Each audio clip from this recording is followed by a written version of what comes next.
Welcome to the Strategy Mob Podcast. Tune in for everything you need to know to stay in the know regarding the automotive industry. Here's your host, Jason Harris. Hey, what's going on, Podcast Nation? This is Jason Harris here, and thank you for joining me another episode of Strategy Mob. Today, I have two amazing marketing geniuses with me today. Thanks, guys, for taking the time to jam with me. I have Mr. Dane Saville and the one and only J Daly. Hey, guys, for everybody out there that's watching, listening right now, and kind of don't know those amazing origin stories you guys have, if we can start off with a couple origin stories, that'd be really cool. Dane, how did you get into this industry we call the automotive industry?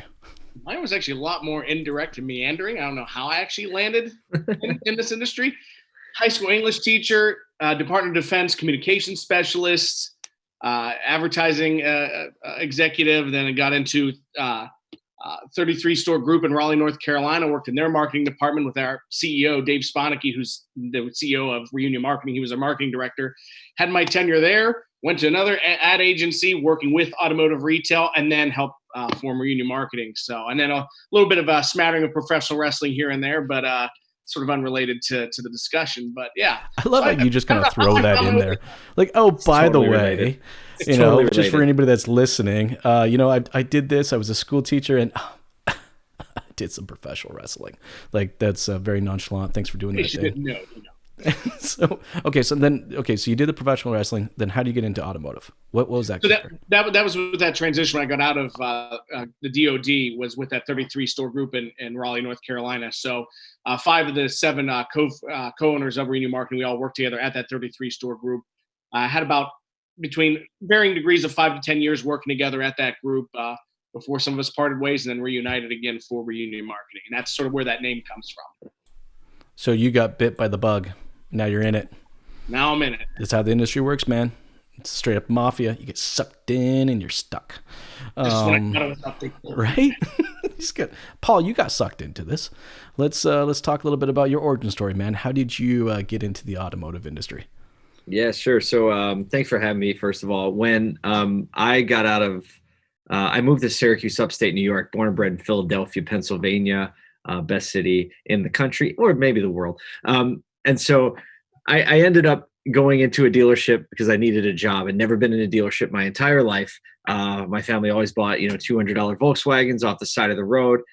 Somebody who went to my church was actually a dealer principal of a small Chevy dealer. And I walked in there and he gave me a job as a service advisor. And I said, I don't know anything about cars. And he said, I need people that know about people. I have technicians that know about cars.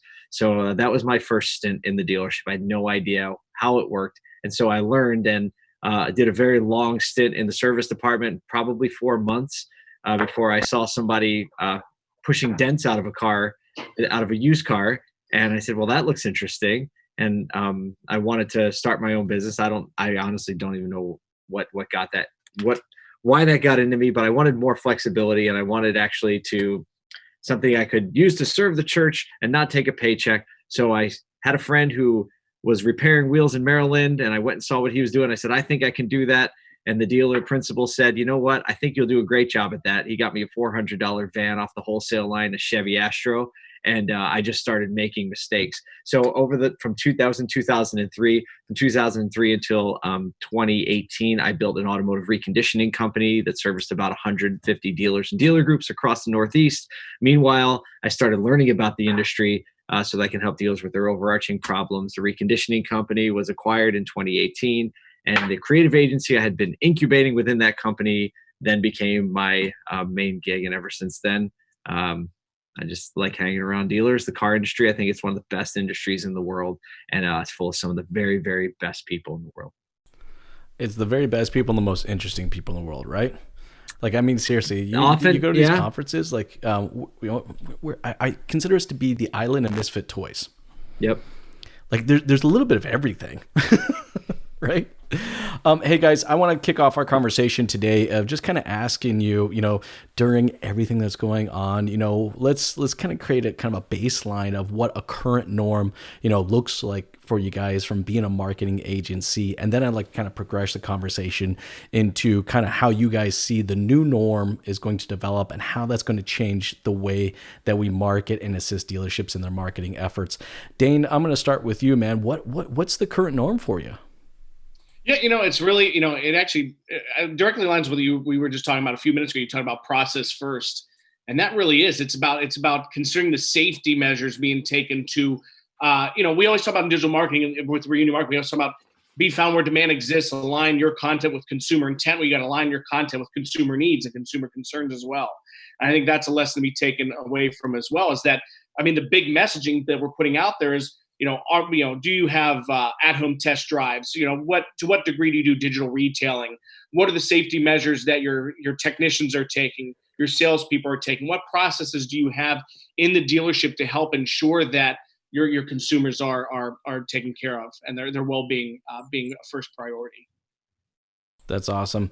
And I think for a lot of us, that is the case, right? It's like, how do we tell that creative story? And then also, I find, and I'm kind of curious if you guys are running into this too, is also, I've been doing a lot more consulting with dealerships and trying to figure out, exactly how they communicate this process. As an industry, we're not well known for overly communicating. We focus on a singular message of big discounts and huge savings, and come on in and you'll find out what my sales process is. So Paul, for yourself, what does the current norm look like for you?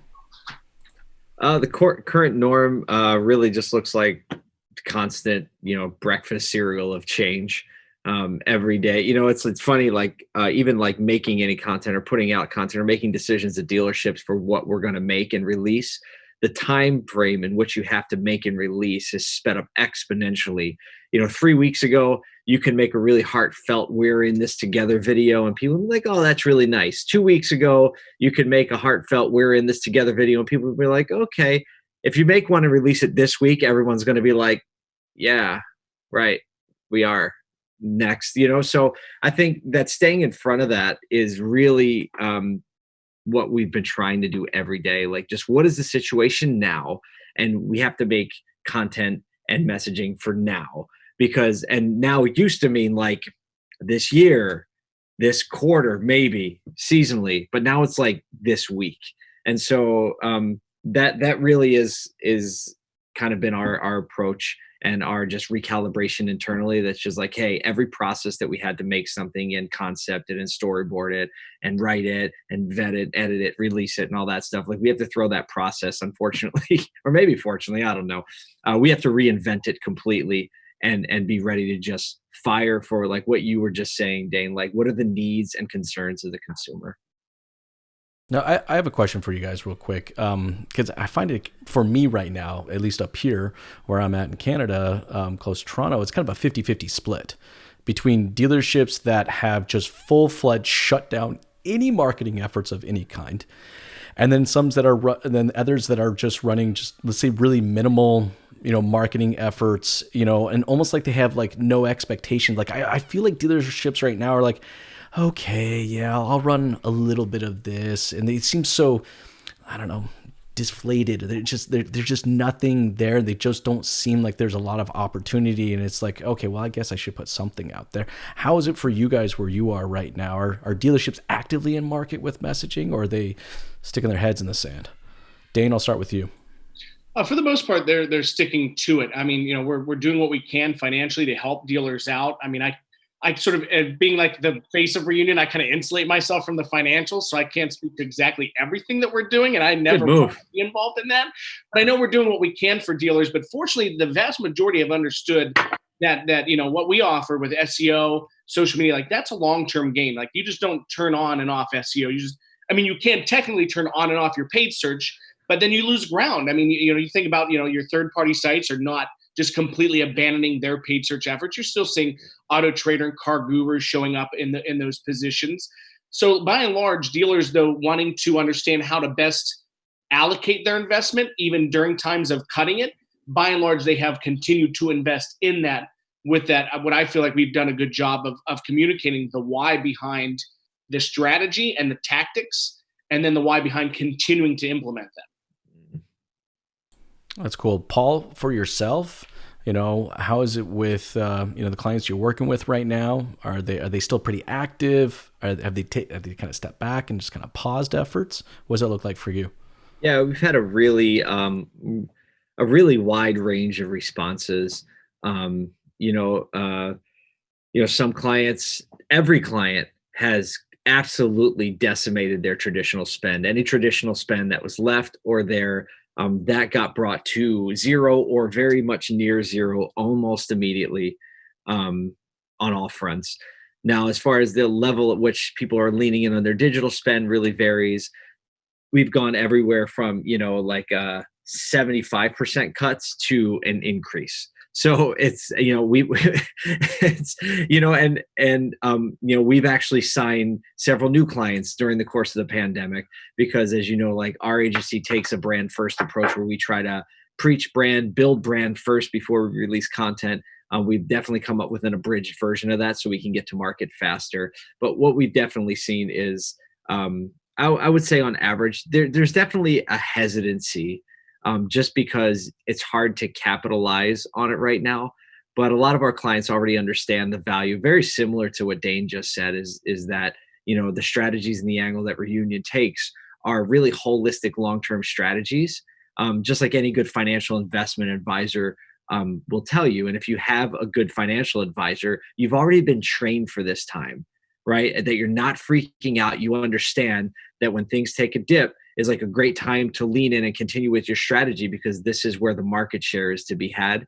And coming out of this, look, there's no doubt that the size of sales and size of the industry is going to contract somewhat, but that doesn't mean that a dealer has to sell less cars. They just have to gain market share. So, we've really seen a whole gamut. And, if I had full control of the clients, and I don't, right? Because everybody makes decisions based on their personal situation. So it's easy to come in from the marketing angle and be like, look, there's so much opportunity, right?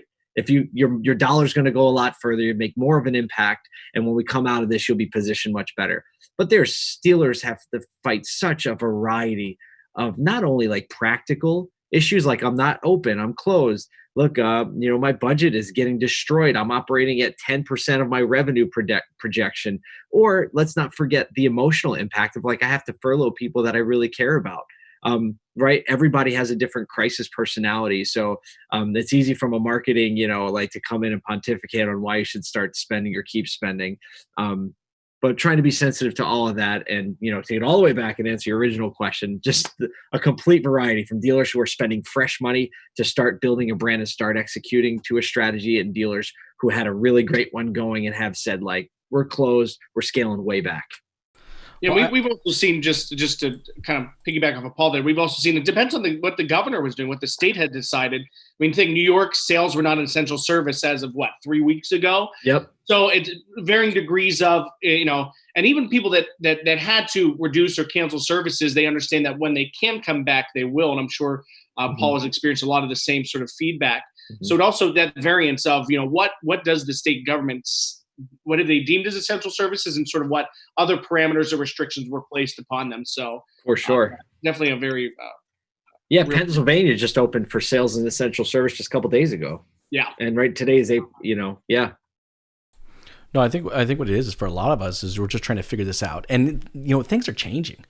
I mean, things are changing daily in some cases, depending on where you live, but I think for a lot of the dealerships out there that may be listening or watching to this right now, and, they agree with us that they do need to be in market. Like they agree that we shouldn't be totally silent, that there is an opportunity both for the maybe small percentage of in-market shoppers that do exist right now, but also the opportunity, to your point, Paul, building brand and coming out of this into a place that's way better off than when we started.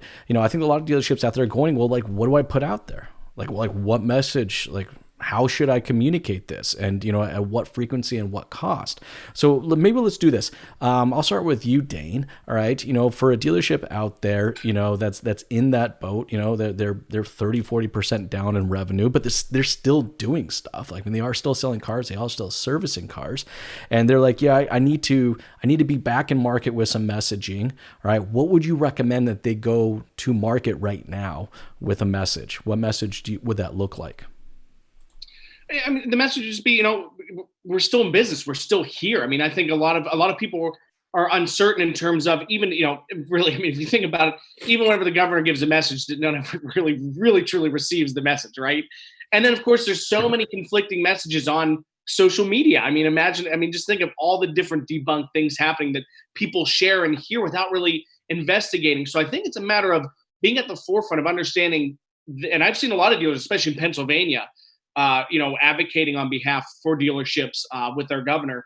Dealerships being like, listen, like being in those places, like be found where demand exists. There are very efficient channels like Facebook, social media, programmatic media, where you can still get that reach, that large reach that traditional had traditionally gotten, and at a very cost efficient way, be able to reach that number of people to stimulate interest and get, kind of push them in market. And it's really just focusing on, yes, here are the facts. We're open. Here's like I said, the messaging of like, here's your safety. Here's what we're doing to meet you where you're at. So it's really just a matter. Isn't that crazy? Like, I mean, think about that for a second. For all three of us, would you ever thought that you would actually be asked to run a campaign that just simply says we're open? Like in my wildest dream, I would never think of a dealership reaching out and say, hey, Jay, can you run a series of ads for me just to let people know that we're actually open? That's just always assumed. Hey, Paul, for yourself, a dealership that's trying to get back into market, what kind of message would you recommend, that they put out there, or maybe what mediums would you say they'd even start off with? I think the most important thing right now, open is one, but that's going to become more normal. So that's, again, back to our conversation, like that's important now. It probably won't be important next week. I think that competence is probably way up on the list before. And when I say competence, I mean able to safely transact in a way that the consumer feels comfortable. I think that that's not a difficult thing to communicate, but I definitely think that is an absolute essential thing to communicate. So showing your safety procedures, letting people know, because you just don't know where people are. Everyone is at a different spot and how worried they are about, getting sick. Me personally, I'm not I'm not really worried about getting sick. I'm convinced I've probably already had it at some point, but also somebody that's like me naturally might live with their parents who might have a health, and you just never know. So some people are very concerned, like, hey, if I make a mistake here, like somebody I love could die. So, and we have that whole gamut from like, can't we just open this place back up, to like, let's be really careful. So I think first and foremost, just competence. It's not hard to do. You could do it on your phone, but people really know it was well thought through. And even though other people are going to start saying it too. So you're saying, Paul, we should do a video. I mean, it makes sense, right? Like, oh yeah. We can't just say it. We have to physically show. You could do it right? Through pictures. Yeah, I think it's got to be visual to an extent, but you have to show it. And I think just people have to understand that you have a process, that you're really serious about it, and then people can feel better about shopping. That's I'm with you on that. Go ahead. No, I'm thinking can we kind of talk this earlier off camera, right before we kind of started here, is that we have to lead with the process before we can even talk about any type of offer. Dane, you had something you wanted to add to that. No, I was going to say, it goes back to what Paul was saying earlier about even internally his processes at his company having to quickly pivot and adapt. The message is going to have to be quickly pivoted and adapted to, like you said, the open aspect of that, in the coming weeks, depending on state. It could be, for some states, it could be next week, 2 weeks, 3 weeks. You're going to have to be agile and adapt to your conditions within your market and your state to understand, okay, what is the message that makes the most sense for my dealership, certain That's actually a really good point. I mean, you think about it, typically as a creative agency, when we're developing out a message, we typically look at these messages having a shelf life of a bare bones minimum of a 30-day period, right? Now we're talking about messaging and creative that may only have a shelf life of a few days or possibly a week before we're switching it up again. Sure. So, it's like people are asking me like, how is things going for me? Like, am I busy? I'm like, well, me personally, yeah, I'm on the phone all the time. But, my creative team is insanely busy because we're not creating a singular set of campaigns for a dealership. We're having to create almost campaigns on a weekly basis to update the creative so that message is out there. Now talking about message, moving into what I'm calling this new norm, and I don't know if it's the right term, if I'm using it right, but I look at it this way, is that we're going to come out of this. We're not just going to go back to business as usual. Just because this is different than how the recession was, and I was in the business during the recession, and that was more of an economics thing, and it happened over a period of time, not like that.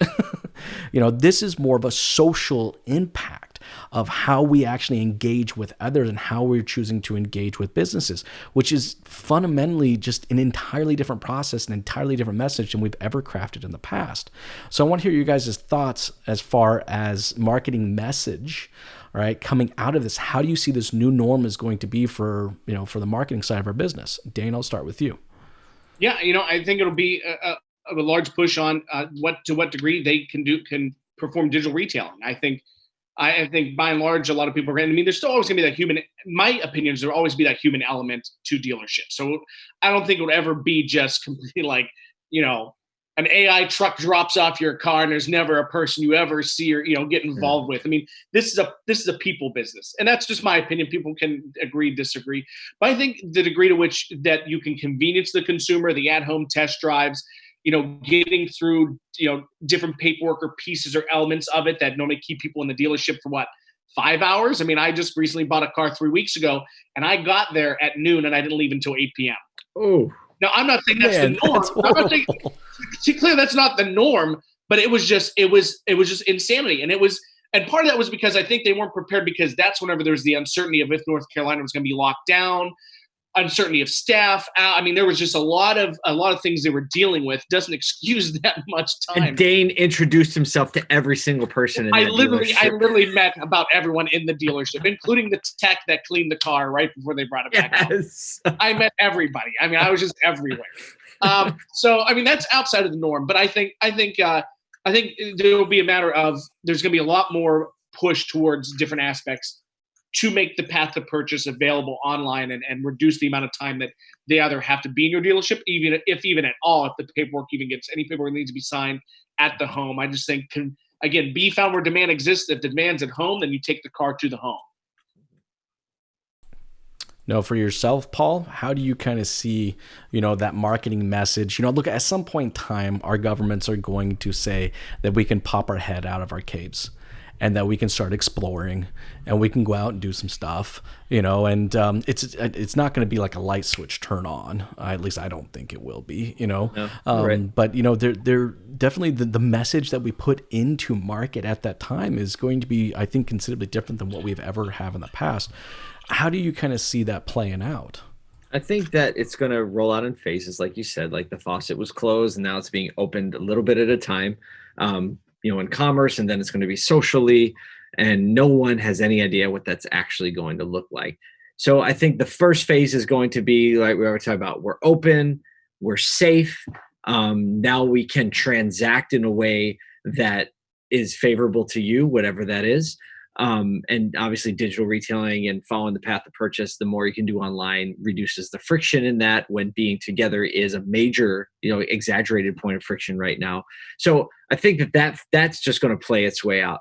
Really, when the shift is going to happen, when we have those table stakes things out and everybody has them now, that's going to be a pretty compressed period of time, and everyone's got to rush to get out there and say, hey, we're open, we can transact like this, we can transact like that. I don't think it's going to be too long though, but coming right out of that, well, we're going to be right back at the same challenge we had, when life was just going on as normal. Is like, well, what are the real differentiators, right? And why am I going to choose you versus you? Which is where I always fall back to, like, your brand has to mean something. Like, you have to have a unique selling proposition that people understand and connect with in order to pick you, who are open and are safe and can digital retail, over the other guy who's open and is safe and can digital retail. So we're going to get there. Is that going to be a 3-month process, a 6-month process before we're back to that same necessity for differentiation? I don't know how long that's going to play out. I know we're going to get back to that, but in the interim, we have to follow that. Like, we're open, we're safe, we're ready to transact on your terms, right? That's going to be the first people to that are going to, just like the first people to anyone in car business, are going to get a little advantage by being first. I think the key statement you kind of said there's on your terms. Mm-hmm. Like, as an industry, we have not successfully played that game. You know, we're the ones that have always wanted to hold on to, you know, how someone ultimately buys or shops for a car. You know, we very seldomly have ever wanted to give kind of control of the steering of the process over to the customer. And Paul, I think to your point, you know, the dealerships that are going to be successful right out of the gate are the ones that are going to come out and straight up say, hey, we're flexible. How do you want to do this? You know, like, we don't have only 3 ways to do business with us. We have 14 different ways you can do business with us. What way is most comfortable to you? You know, so with that said, you know, how does that look for us as far as, you know, marketing? Like, do we market 14 different processes? Is it do we market more the message of brand and less the message of product? What are your guys' thoughts? I have a couple quick thoughts on that. Number one, 14 is too many. You're just pulling out a random number, man. No. I think that we need to have options, though, for sure. I think 3. Like, I think we need to give the consumer confidence that we know what we're doing, because most people don't feel like they know what they're doing right now. So I think that having a couple options, 2 or 3, to really define processes, so whatever people are comfortable with, I think we could probably get clever. And Reunion, this is something you guys are great at, really segmenting out your buyers, right? And each buyer is going, if you can identify the segment, you can really speak to. I mean, this is kind of branding 101 too. Like, if you can segment, use your data to get great insights in how people are thinking, reacting, and behaving, well, then on the brand side, you can start to create messaging and content that really connects with them on how they're already thinking. So, I mean, maybe that's kind of a little bit more like advanced class. You have to be really thinking through that to get there. But I think options and letting the customer know that you've thought it through, and presenting them with at least enough options that they can pick from, you know, good, better, best for them. Because good, better, best is going to look different for everybody. You know, best for one person might be you show up, like the AI person drops it off, I don't have to see. But still, best for somebody else might be like, look, I still want to come in and see a human when I sign the paperwork and know that I'm good, like my car's insured and the plate's on and all that. No, and to that point, we got to be flexible, right, Dane? A large degree of what I think you'll be able to determine that segmentation, those buckets, is, you know, what search trends and behavior will be happening as we come out of this. What are consumers going to be looking for? Yeah. What are the queries they're entering? What are the variety of searches they're going to be conducting? And then I think you could, like, you know, if you see a whole lot, like a large spike in volume about, trade in my vehicle or trade in process or trade in, you know, or if consumers are asking about trade in, you go, okay, let's create a message around this and let's capitalize on what the dealership does to help the trade-in process be frictionless and smooth and easy. And maybe that's the degree to which in your specific dealerships market, based on what you see, that's sort of the message you push. Or maybe people just, you know, are looking for like, full online purchase car online. And like, then you go, okay, this in my market, people in a large volume are searching for a full online process. So then you kind of cultivate that message around that. So I don't want to segment it out now. It would be, you know, I think you'd have those options like Paul was referring to, but it kind of like, it would be dictated based on your own market's consumers. Yeah, really, really, Dane. I mean, you're just talking about like, you're being insight driven, right? Gleaning the insights from the consumer behavior and delivering to that. Well, talking about segment, I want to throw something at you guys and see if you agree with me, or if you don't, that's cool too. Like either way, it's cool. I was talking to a neighbor of mine the other day who, owns a very old car. It's a weekend car because both him and his wife, all right, take the train into Toronto and then back every single day because the station's just down the street from us. So they've never had the need for actually having a new vehicle. I was asking him the other day as I was taking the trash out from the other side of the street, yelling it out, but I asked him, are you going to go back and take the train? He's like, hell no, I'm not getting back on that thing. He's going to have to go back to work, but he has no intention of taking public transit. And I got thinking about that. I mean, there are hundreds of thousands of people in our market area that rely regularly on public transit. And I think a large portion of them are going to choose not to do that right out of the gate. And that's a segment of in-market shoppers that we've never had before. And I think there's an opportunity, but what kind of message, what kind of advice would you do to create a message for that specific market? I'll start with you, Paul. I would say, I would just be very clear with it, right? The people who are never taking transit again, I would just make content about people like disgusting things that happen on public transit, right? And like, how do you know who touched that, who touches that seat back last, right? And like, I would just lean all in on the nasty germophobic mentality, and then just take, the better creative you can make around that. It's not going to take long. The best marketing gets people nodding their head. Right. So if you can identify that as a market segment, you just go all in, whether it's memes and funny content, but really driving home to the point where like, I'm never taking that train again. Right. So it's like, never taking that train again, ? And they were like, no, I'm not. And you're like, great. We have the perfect commuter car for you. Well, I mean, seriously, I think that's what a lot of people are going to have to start thinking about, or are thinking about right now. Dane, for yourself, what do you think about that new segment? Yeah, I mean, that's why Paul's the master of branding with automotive. I mean, that's just, I love that. What I would do is, I would, with these buyers and Jason, I can't remember the article who wrote it, but there was a major publication that came out with the resurgence of the sedan, like family vehicles. And I think that speaks to your point. You think like the smaller one, like the Sentra and the Corolla and Civic and stuff like that? Brian Benstock has really started talking about this. He talked about it a few weeks ago, and I think somebody took that thought and ran with it. He said it a few weeks ago in the Automotive State of the Union. He mentioned that, and then I think somebody kind of like poured a little gas on that. Took the ball and ran with it. Yeah. But that makes sense. I mean, and I think the secondary thing I rely on is reminding people of the value of that vehicle. I mean, people that haven't bought a new vehicle in years might not have been paying attention to the innovations and the things that are happening with vehicles. And I think focusing on new safety features, advanced safety features, active safety features, for SUV buyers or for gas mileage for sedans and coupes. I think there are different selling props that to the average consumer might be like, but to somebody who hasn't bought a car in 12, 13 years, some of these innovations are remarkable because I mean, like I was referring to buying that car just 3 weeks ago. The car my fiance and I were driving was a 2007 RAV4 that you couldn't even have a remote lock. Of course, it was. To her, the idea that you could remote start your vehicle was like, to me, it was nothing. I'm like, of course you have that. She was like, I can start my car with the remote.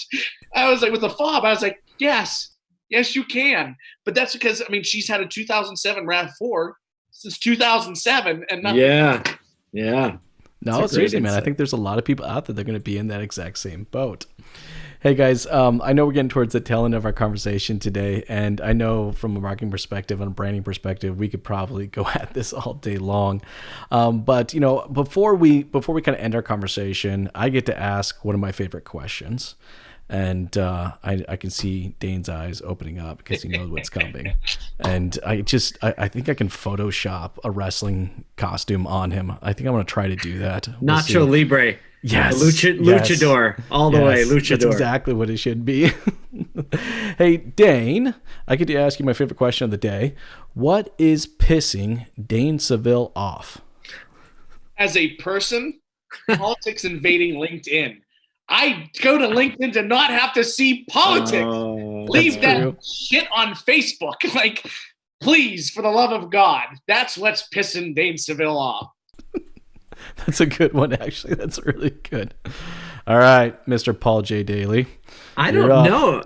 I What's haven't seen pissing a lot you of off, man? political stuff, so I don't know. Maybe it's just Dane's search intent is what's like driving his LinkedIn algorithm. The algorithm's driving people to Yeah, piss me off. yeah. We're like, you know what? I This know guy how we Rob. can get him. Let's really fire him up. Jason, that's probably the hardest question anybody could ever ask me because you told me you're going to ask me this, and I'm trying to think of something right now. I literally can't tell you one thing that I'm pissed off about. I had an immediate answer, and Paul has no answer. Come Making on. me I know look that's bad. exactly what I expected. Dane's pissed off something like this again. to happen. Dane's like, You Paul know, not I'm having pissed off now. anything. Paul J. Daly not being pissed off. Oh, Yeah, there we go. Paul J. Daly is pissed off that Dane can so easily get pissed off. yeah. No, but that doesn't piss me off either. All right, fine. For the whole world to know, nothing pisses Paul J. Daly off. That's not true. Just nothing right now. My inner dialogue is a lot different than my external dialogue. Fair enough. Fair enough.